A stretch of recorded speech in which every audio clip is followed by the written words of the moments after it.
Well, first off, they're not the Meta on steroids. Meta's the Meta on steroids. There's nobody bigger than Meta in the world, okay? Ice Agent, like, wake up. All four of those scenarios are realistic possibilities for us in 2024. That's the thing. Like, most years you go into, it's probably like one or two realistic possibilities. This year, there's four. Like I've said for the last several months, inflation is not even going to be a subject in 2024.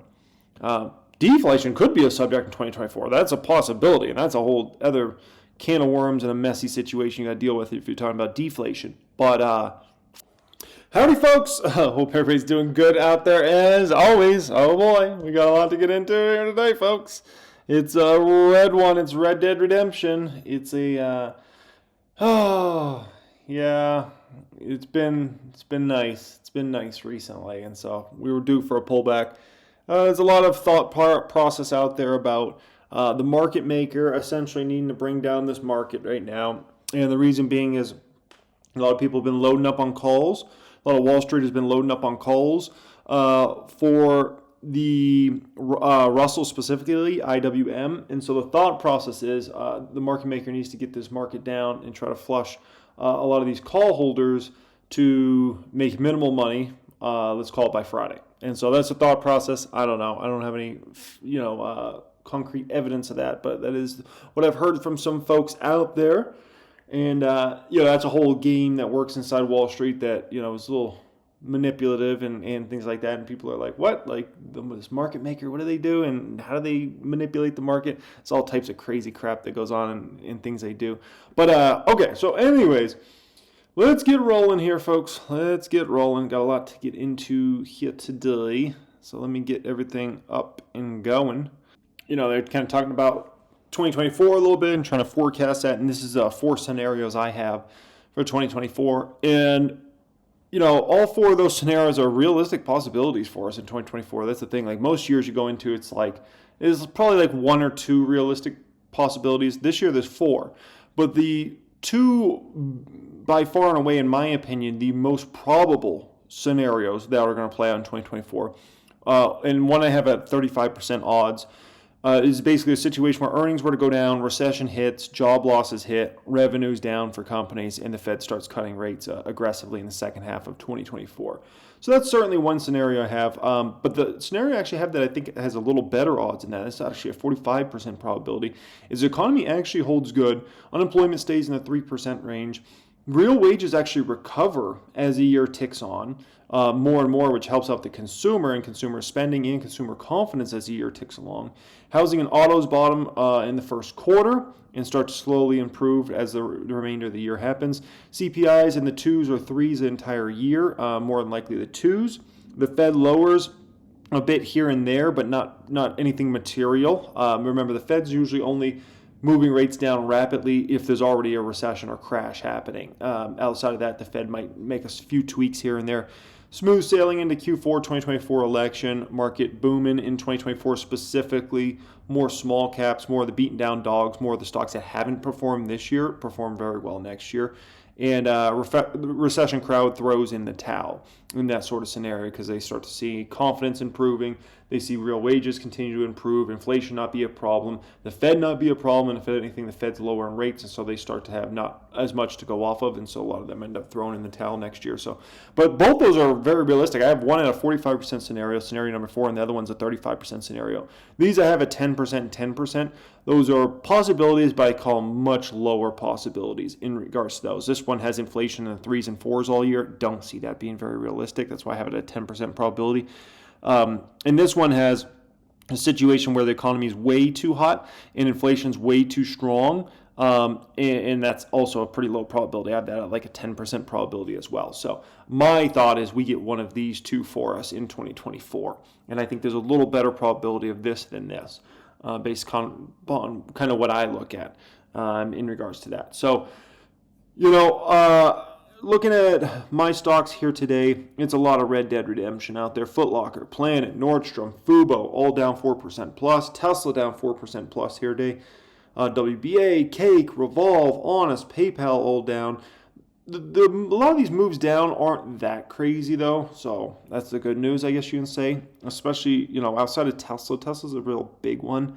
That's probably hurt me today. 4% move because Tesla's second biggest position in the public count. Meta's actually green today, so that helps me out some. And then Amazon's not very red today. Amazon's only 0.5% red, and that's the third biggest position in the public count. ELF is also not very red, and that's, the fifth biggest position in the public count or so? That one's only down 1.1%, so yeah, not too bad there. I want to go straight to commodities because we got some drama here, folks. WTI is down to 73.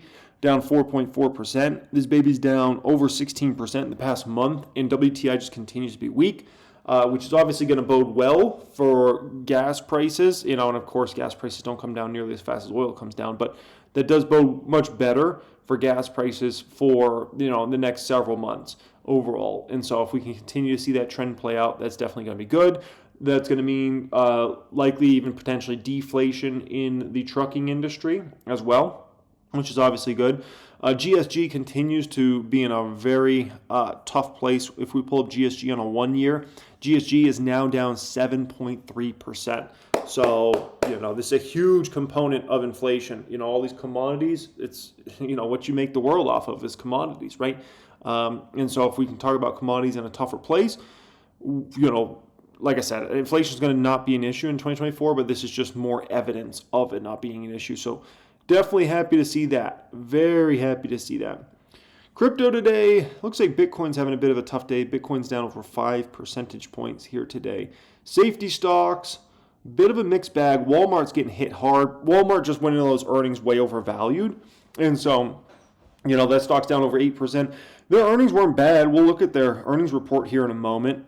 Dollar Tree, Dollar General getting hit hard today. Both those are down about 4% or so. Costco's getting hit hard today as well, 3%, and that's because of that Walmart hit. A lot of these trade in the same baskets of stocks, and so if one of those stocks sells off hard, it sells off another one hard. But yeah, they just went in overvalued.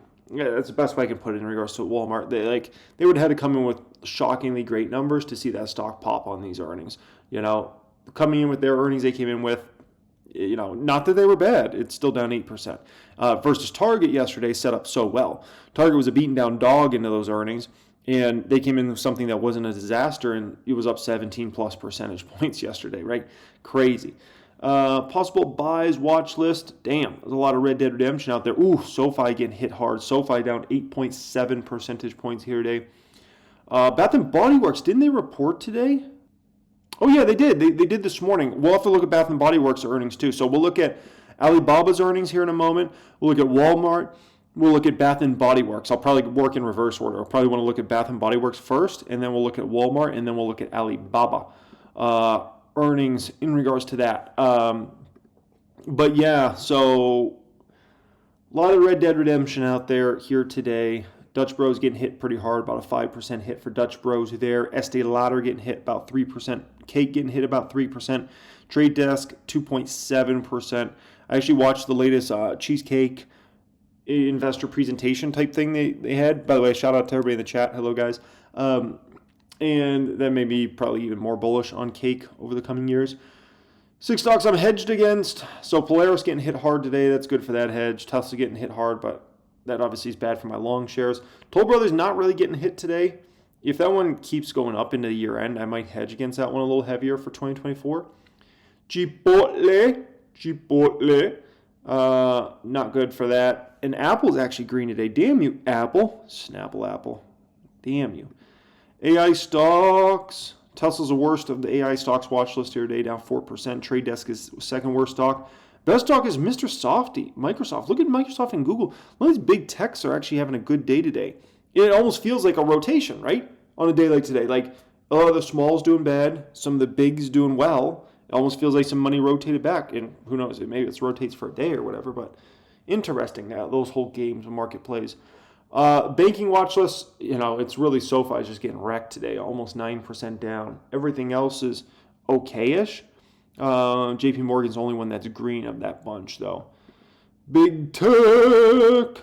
Palo Alto Networks, which reported earnings, and we looked at those earnings on yesterday's live stream. Palo Alto Networks down about 4.7 percentage points there. That's worst of Big Tech. And the best of Big Tech is Intel today at about a 6% upward move. Mr. Softy, Google, AMD, Adobe, Netflix, Oobity Booba, Salesforce, Apple, Nvidia, Oracle, Meta. They're all green. It looks like a day of 2023, does it not? Like, that looks like what 2023 has been. The biggest stocks do well, and the rest of the market, that's what it looks like. Kathy Wood watch list here today. Definitely a good amount of Red Dead Redemption out there. Let's take a peek. Dow 30. Ooh, Cisco getting hit hard today. We looked at those earnings on yesterday's live stream. Shout out to everybody that's was here for yesterday's live stream. Man, Cisco getting hit really hard, over 11% downward move there. Walmart's the second worst stock in the Dow here today, down over 8 percentage points. But there's a decent amount of green out there. Intel's helping big time. McDonald's is helping big time, 2% move there. Mr. Softy. So, yeah. Ecom watch list. Everything's red on the Ecom watch list here today. Affirm, Chewy, Etsy, eBay, Shopify, Amazon, all Red Dead Redemption. The slaughterhouse. That is FinTech. So worst stock, SoFi, 8.7% down here today. Upstart, second worst stock, 6.6%. Affirm's down 6%. Hood's down about 4%. PayPal down 2.4%. The best stock actually on the list here today is Square. Square's only down 0.7%, so that's a W for Square. Housing stocks, a bit of a mixed bag here. Overall, red weakness. Redfin's getting hit the hardest, which does not come as a surprise at all. That one just seems to underperform or outperform. Oil and gas stocks, it's all Red Dead Redemption out there. Not a lot of positivity at this point in time for oil and gas stocks. Deflation could be coming, Walmart CEO Doug McMillon said. Prices have fallen, especially on general merchandise, on some key grocery items. Yet the discounter struck a cautious tone, saying customers continue to watch their spending. Shoppers may be getting an early Christmas present this holiday season, falling prices in many gift-giving categories. On Thursday, Walmart CEO Doug McMillon said deflation could be coming as general merchandise and key grocery items such as eggs, chicken, seafood get cheaper. He said the retailer expects some of the stickier higher prices, such as the ones for pantry staples, to start to deflate in the coming weeks and months. Ooh. In the U.S., we may be managing through a period of deflation in the coming months, in the months to come, he said on the company's Thursday's earnings call. And while that would put more unit pressure on us, we welcome it because it's better for our customers. And so, yeah, that's true. Usually deflation is recessionary, just to be quite frank. Yeah. So,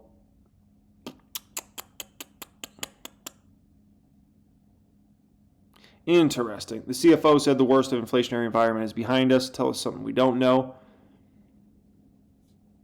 So, the pockets of disinflation we are seeing are helping, but we like to see it more and faster. Yeah. So, like I've said for the last several months, inflation is not even going to be a subject in 2024. Deflation could be a subject in 2024. That's a possibility, and that's a whole other can of worms and a messy situation you got to deal with if you're talking about deflation. But that's interesting. Very interesting comments from the Walmart CEO there. Very interesting comments. And, a so-so year after a disastrous 2022. So we're talking about higher growth, higher valuation tech? No question. If you bull market for those stocks.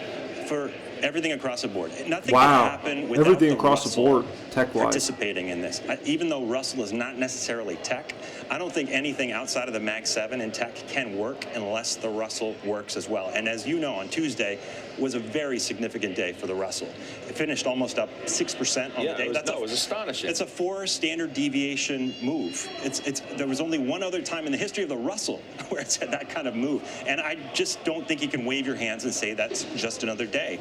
I think it was a page turner. I think it's the start of a new rally for the market. I know, but aren't we going back to earlier chapters, so to speak? If you want to do the page turner thing, it's down 1.3% today. That had that incredible day, but that's kind of it. Well, last I checked, last 5 days, Russell's up something like 5%, Nasdaq's up 4%. S&P I think is up 3% for the last 5 days. ARK is up 7.5% in the last 5.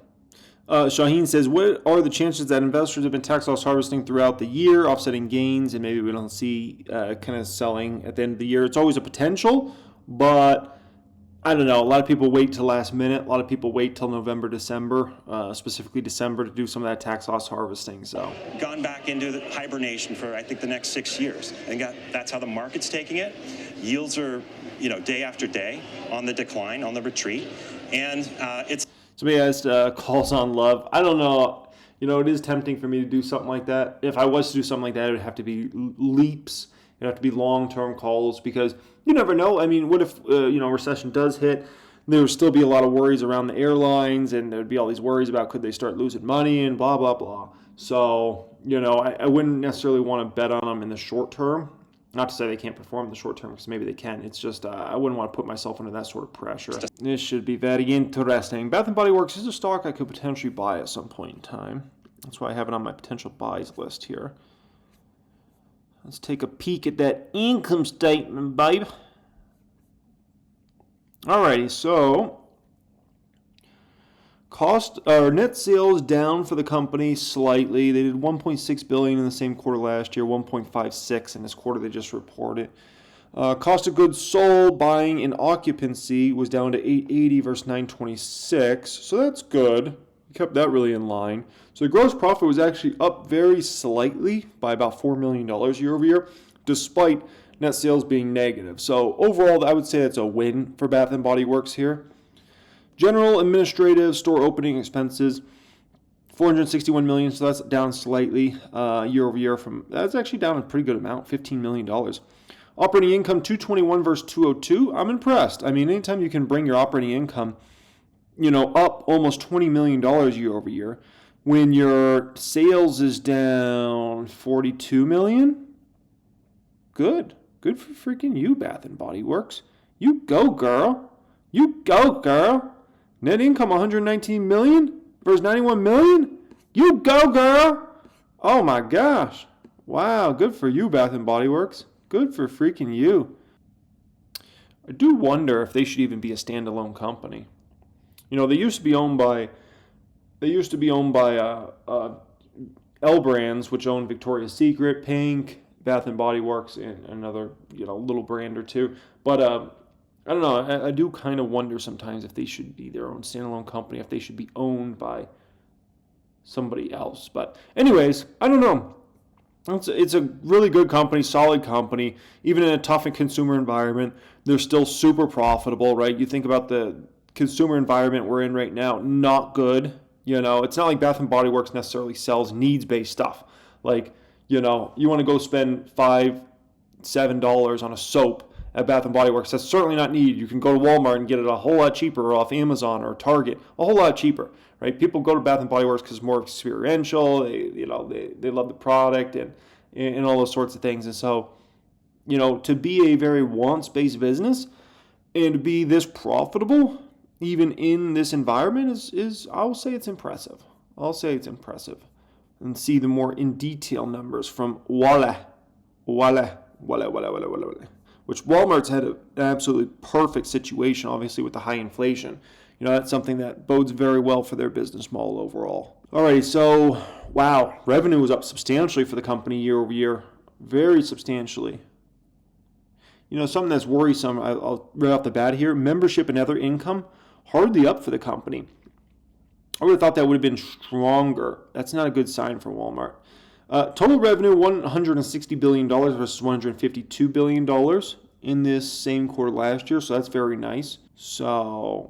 But anyways, the situation is pretty good. Oh, by the way, somebody said Oatley stock's exploding. I don't know. I'll check into that in just a moment and see what's going on there. But first, we just got to see Alibaba numbers. We used to own Alibaba stock way back in the day, way back in the day, before the China drama started. And then once that all got rolling, I said, oh, hell no. I'm not dealing with all that crap. Holy smokes, Alibaba. What do I have to do here?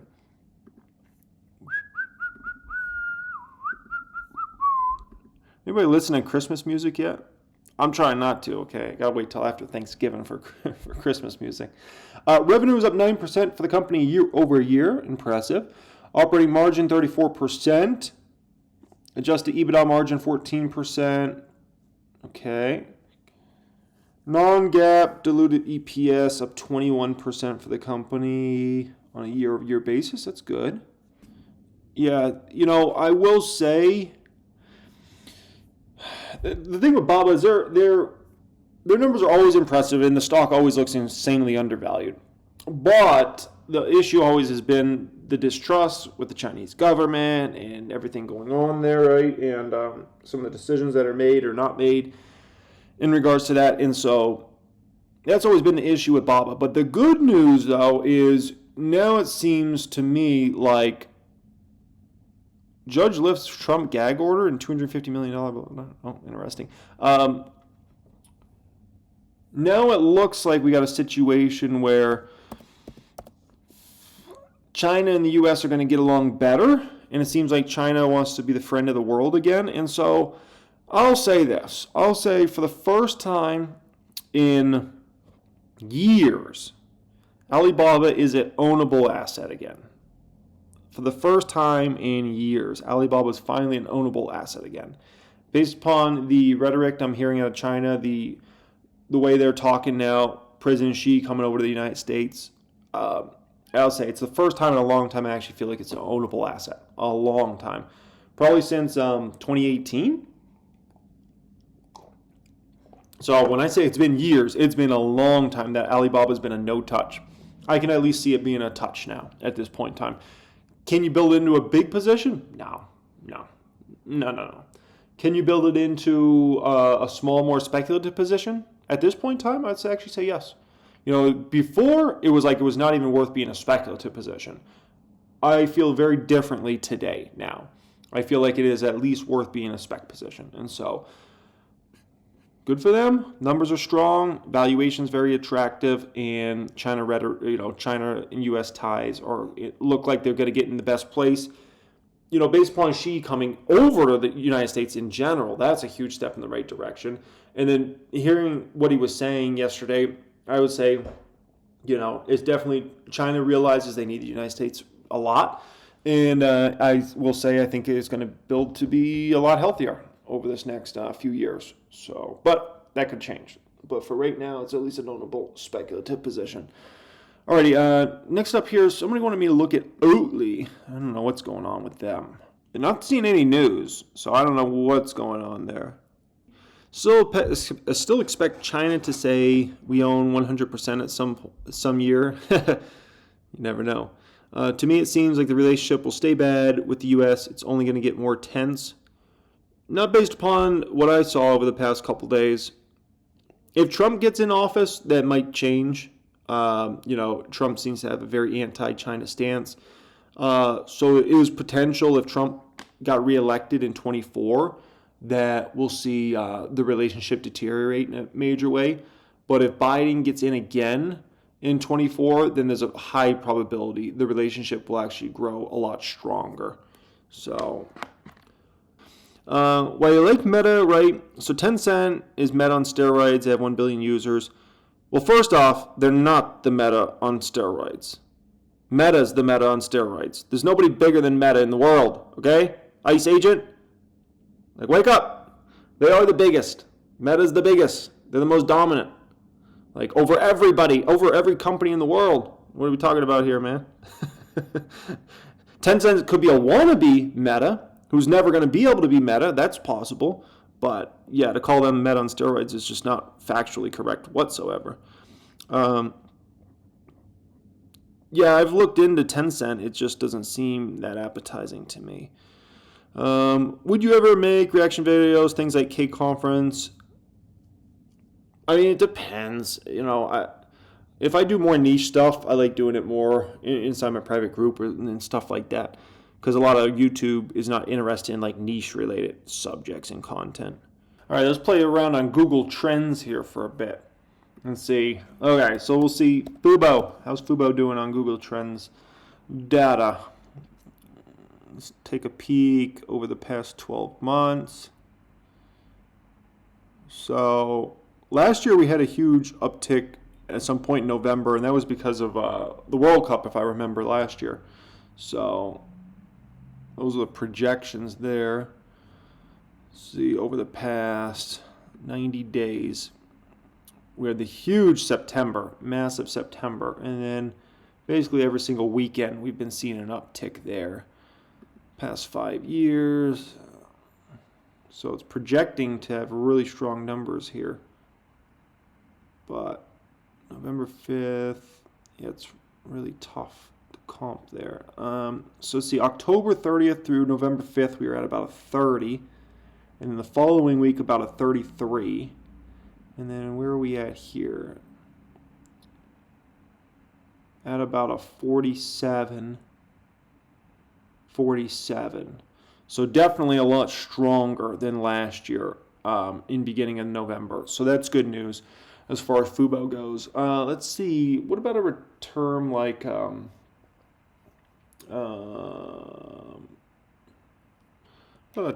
recession?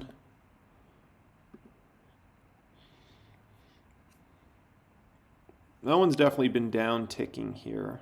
Interesting. Let's see something like how food stamps. How to apply for food stamps. That one's kind of in where you would think it would be in. Nothing too crazy happening there. It's actually a lot higher in 2022. That's interesting.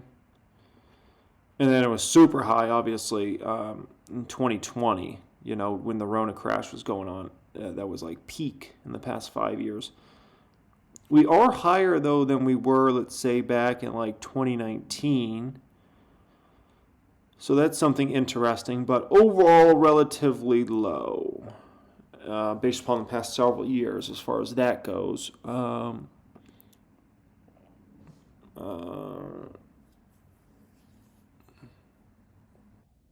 Dang. Think about how sick the deals were. Oh, try unemployment. I'll do that in just a moment. Think about how sick the deals were on just countless of the biggest stocks in the stock market at the beginning of this year. It was at a 7. 5. A 5 in December. A 5 in November. Oh my gosh. That's when Meta was trading under 100. That's when Nvidia was trading at, 110, 120, 130, something like that. Like, think about the steal deals of the century. And no one freaking cared about what stocks to buy. Damn, man. That's wild. I think the biggest push for Q4 is a 5% cash back via Chase for PayPal. Ooh, interesting.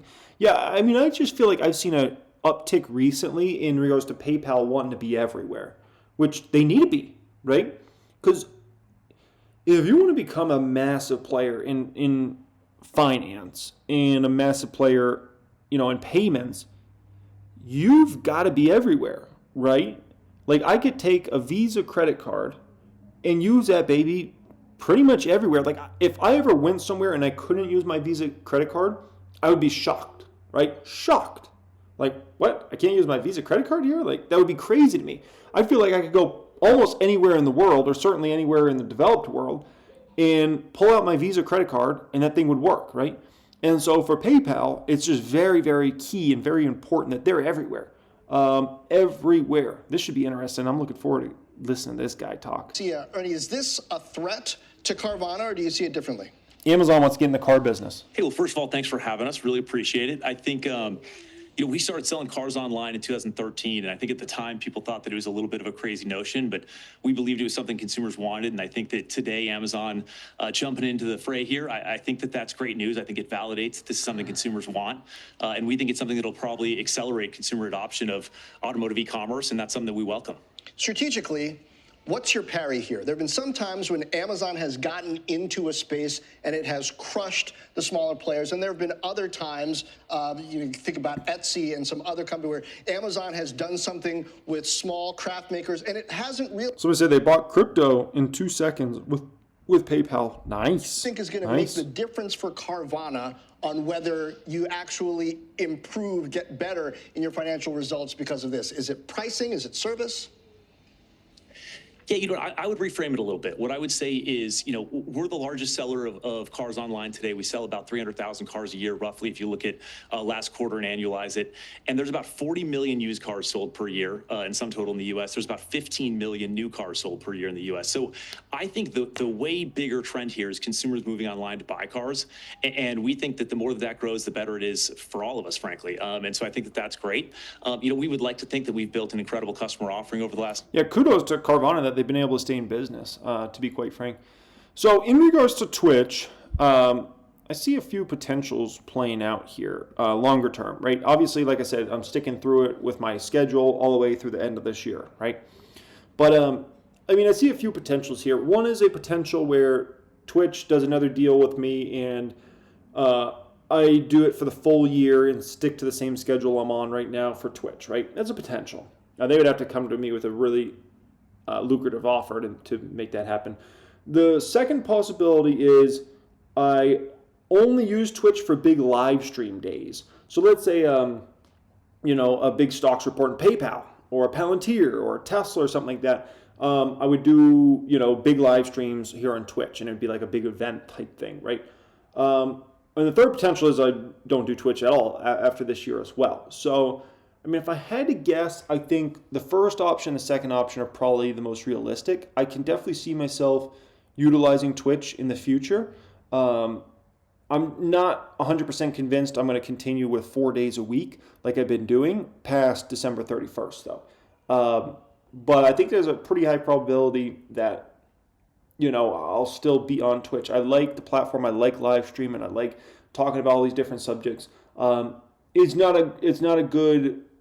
The thing that's a little funny about Twitch is it's not a very good ROI in terms of obviously my time spent here. But the good news is my time spent here is mostly just looking at what's going on in the markets, looking into companies, looking into earnings, talking about stocks. And so a lot of my time is ultimately spent doing research-related stuff that I would be doing anyways, right? So that's kind of a positive I look at from there. But yeah, we'll see how everything goes, and I'll obviously keep you guys in the loop in regards to that. All right, folks. I appreciate everybody joining me as always. Thanks for being here. That's it for the week. Tomorrow's Friday. I just realized that. So overall, earnings season has been pretty good. I think certain companies have been reporting incredible numbers. Certain other companies have not been reporting very impressive numbers. So it's really a case-by-case basis in regards to this. But I've been pretty optimistic overall, and definitely happy to see, we're going to be looking really good as far as inflation goes in 2024, because that has been the big boogeyman that's out there. Good to see China-U.S. relations getting in a better spot as well. So, anyways, guys, much love as always. Appreciate you joining me. Thanks so much for being here, and see you Monday. Unless you follow me on the main channel and the reaction channel. I'll see you before that. Peace.